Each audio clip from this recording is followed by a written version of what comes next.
Lihat, dia sama sekali nggak ada thermal throttling detected di sini. Semuanya hijau.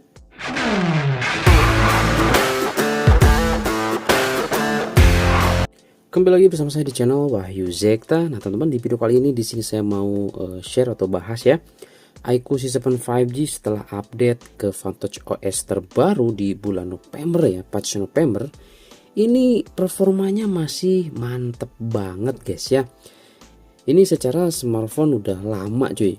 iQOO C7 5G, sekarang bahkan ada yang C9 ya, Z9 5G guys ya.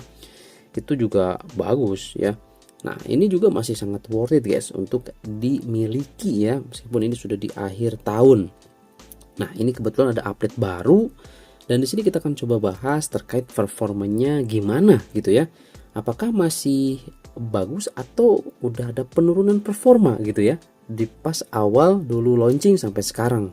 Nah, ini kita coba bahas guys ya. Oke, pertama di sini kita sudah melakukan pengujian Antutu 3D Mark CPU throttling, ada GPU Mark benchmark dan juga ada Geekbench 6. Nah, kalau kita coba lihat dari skor Antutu guys. Skor Antutu di sini memang dia di 600 ribuan ya, 630 ribu. Di sini saya tidak gunakan mode monsternya, default dia sudah oke guys ya untuk skornya di 630 ribu. Kalau kita coba lihat bandingkan dengan iQOO C9 itu skornya di 700 sampai 800 ribuan guys ya. Tapi ini performanya jangan jangan diragukan guys ya. Nanti kita lihat tes gamingnya gimana gitu ya. Nah, kemudian kita coba lihat di sini untuk storage testnya. Ini kita coba tes ini 31.000 ya, karena dia masih menggunakan UFS 2.2 kalau nggak salah. Kita coba akan melakukan uji ulang di sini. Apakah dia bakal naik ya? Nah, biasanya sih kalau HP-nya dalam suhu agak sedikit hangat gitu ya, kita lakukan uji tes, dia performanya akan sedikit menurun gitu guys.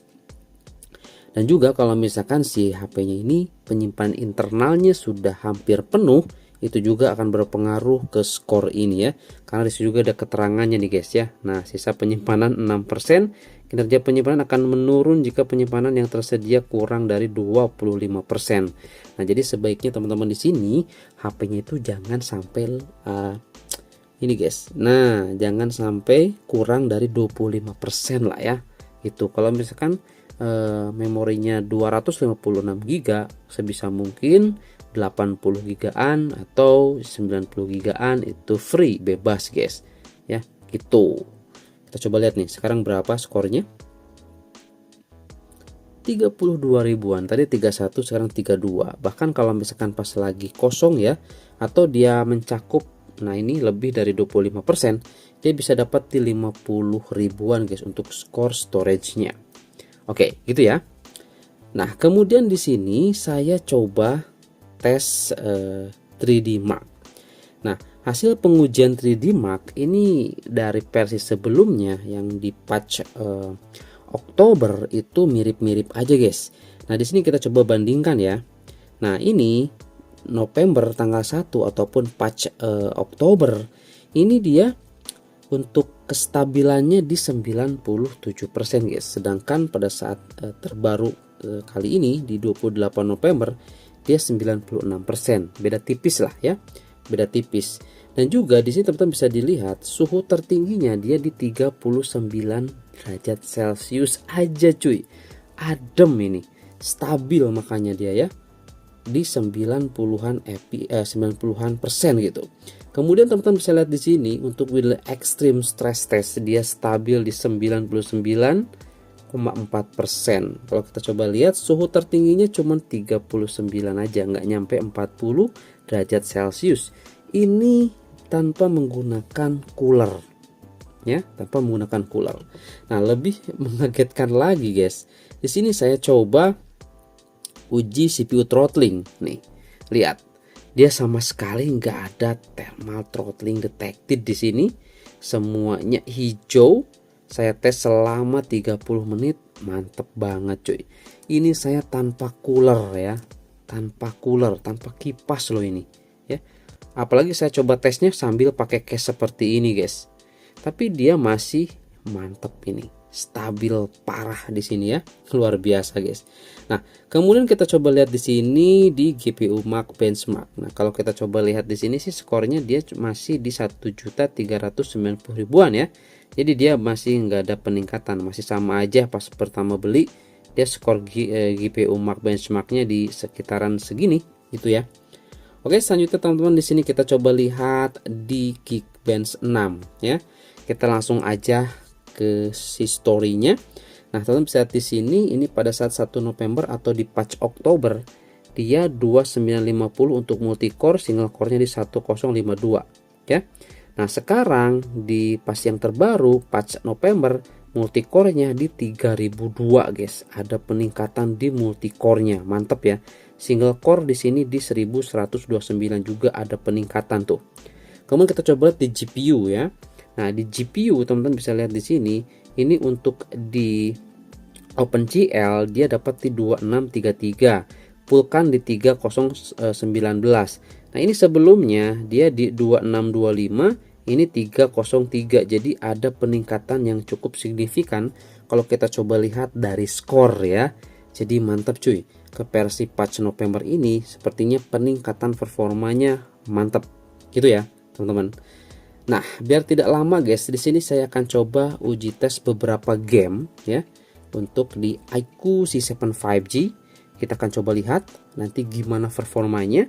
Pastinya nanti kita akan coba lihat berapa rata-rata FPS-nya dengan menggunakan aplikasi Tacostat guys ya, biar nanti kelihatan tuh FPS-nya berapa ya di iQOO C7 5G ini. Dan untuk setting-settingannya saya gunakan default dan saya tidak akan gunakan mode monster dulu guys. Pastinya di sini saya tanpa menggunakan cooler untuk uji tesnya. Kita coba lihat nanti guys ya. Yuk kita coba masuk dulu ke game yang pertama. Nah, teman-teman di sini kita sudah masuk di dalam game Genshin Impact ya. Teman-teman bisa dilihat ya, di sini juga saya langsung aja perlihatkan ya teman-teman ya hasil uji tesnya di perekaman Tacostat, dan di situ juga teman-teman bisa lihat gameplaynya seperti apa ya ketika mainin game Genshin Impact ini. Nah, kalau kita coba lihat di sini dia FPS-nya itu fluktuatif banget ya. Dia 46, sekian FPS. Dan ya kalau menurut saya sih ini wajar-wajar aja sih, ketika saya juga coba di versi sebelumnya untuk di Genshin Impact ya memang seperti ini cuy. Tapi yang jelas dia konsisten stabil, suhunya juga gak panas-panas banget sih, kalau menurut saya nggak kerasa sedikit panas di sini teman-teman ya. Nanti di akhir juga saya perlihatkan hasil uji tes suhunya gitu ya gimana.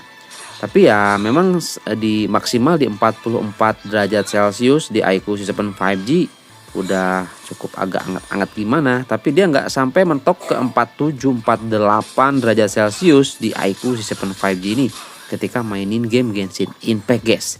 Seperti itu ya. Tuh, paling tinggi dia suhunya di 44,9, 45 derajat Celcius lah itu ya teman-teman ya. Oke, selanjutnya di sini juga saya coba tes game Arena Breakout guys. Kita coba lihat ya. Nah, di sini saya coba tes game Arena Breakout ini di 90 fps ya. Nah, teman-teman kalau misalkan nggak kebuka fitur 90 fps-nya, teman-teman di sini harus setting dulu di pengaturan di iQOO C7 5G-nya ke 120 fps atau ke 90 fps. Nah, baru dia nanti akan kebuka guys ya. Jadi 90 fps. Nah, lihat teman-teman, ini grafisnya juga mulus banget ya. Kita coba gunakan FPS tinggi dan masih worth it banget ini di iQOO C7 5G. Nah, kalau kita coba lihat teman-teman, rata-rata FPS-nya di sini bisa sampai di 62 fps ya.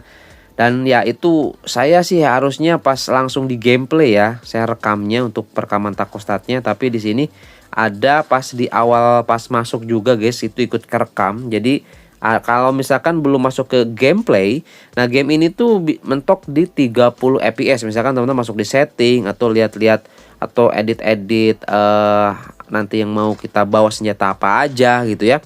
Nah, itu hanya di 30 fps guys. Nah, pas masuk ke game itu dia bisa 90 fps. Nah, jadi di sini rata-rata fps-nya 62 fps, ini kurang pas guys ya. Karena ini dirata-ratakan ada yang 30 fps gitu teman-teman. Mudah-mudahan paham di sini teman-teman ya. Oke. Nah, ini untuk game Arena Breakout.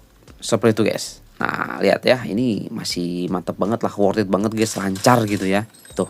Nah, oke, terakhir di sini kita akan coba tes Wuthering Waves. Gimana performanya guys di iQOO C7 5G setelah update ke patch terbaru. Yuk kita coba simak guys untuk Wuthering Waves.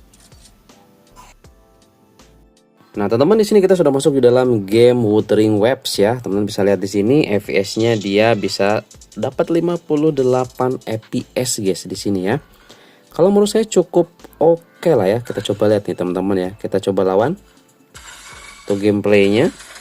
Nah, ya masih aman banget guys ya. Masih bisa 45 dan lancar ketika bermain, udah mantep. Nah, gitu guys. Tuh ya, daripada sekarat ini healthnya ya. Oke, ini kita belum pakai mode monster. Kita coba gunakan mode monster. Apakah dia akan jauh lebih mantap performanya ya. Ini dapat 50-an sampai 60-an FPS guys ya. Kalau menurut saya sih udah oke lah ya. Nih kita lawan ya. Oke, kita langsung aja gunakan spesialnya.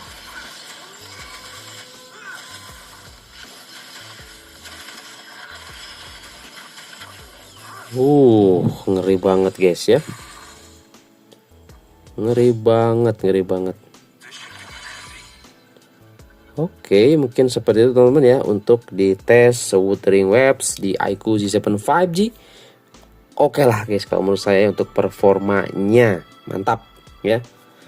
Jadi bisa teman-teman update aja ke versi yang satu ini, karena performanya kalau menurut saya ada peningkatan dari sebelumnya. Kalau kita coba lihat tadi juga dari apa namanya pengujian sintesis ya teman-teman di Antutu, Geekbench, kemudian 3D Mark, itu memang ada peningkatan guys. Dan juga stabil sih yang paling mantap nih, stabil cuy ya. Throttlingnya itu sangat-sangat minim sekali di iQOO Z7 5G ini ya. Keren pokoknya teman-teman ya.